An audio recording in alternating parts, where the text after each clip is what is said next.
up, you can Look through this book, that's look Rapinski. your house and right up. Rapinski said, if we put it in here, it may blow up and hurt us, wound us. He said, I'll lower the muzzle level, make it level, you stick a thermometer grenade down there, so that's what I did. Sergeant Rapinski, E Company, and his patrol approached the battery from the east and blow the German ammunition down. It's right here. Mm-hmm. Well, we were taking prisoner somewhere down along in here. Mm-hmm.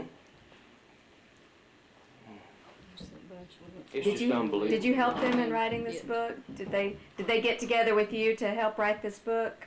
No, not No? but there's one in print that I did help write. Do you know what the name of it is? Rangers of World War II.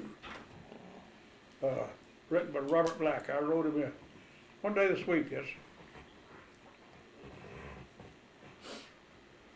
But it's about the third edition of it. Yesterday, I called her yesterday, and when she answered your phone, she sounded like a whole different. Get the numbers on it. Said she wasn't up to par yet, but she was Right. full of it, she said. I haven't seen this particular book either. It looks like it's got quite a bit of the same after action stuff in it that Rudder's Rangers does. It's just a, But it seems to be more complete as far as the units and the there's little articles about all of us, most of us.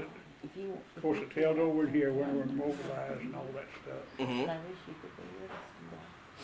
And so you'd been in the Guard, you said, since the middle of 1940. Yeah. Oh, and then in 1943 you volunteered for the Volunteered for Rangers. the Rangers. Where had you been serving in the meantime between then? Fort Jackson, South Carolina, and Camp Blandon, Florida.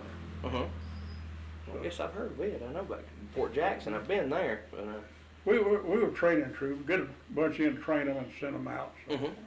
I'll tell you a little story while I'm thinking about it. Back when I was about 11, I guess, my dad had taken his basic at Fort Jackson in about 1951 or so before he went to Korea.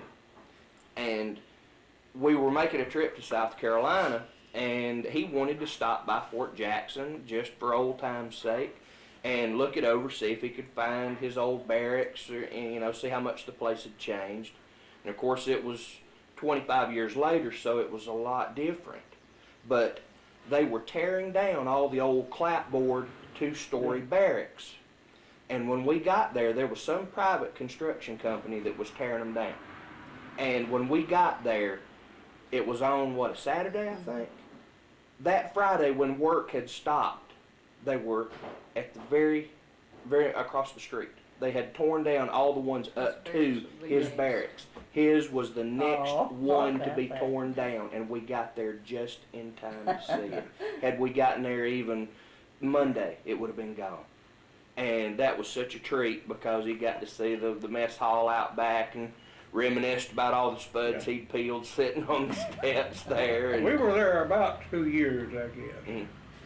And that was I still remember, T3113 was his barracks number. I still remember. Did you see the Dust Bowl as they call it? Yes. That's where we trained our troops. And, Right by that Dust Bowl and Cesspool.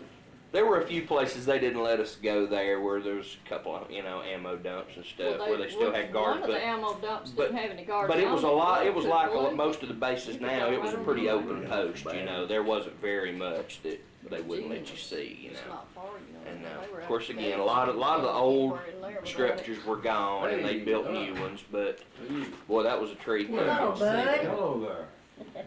was a I'm real glad that treat. you going out.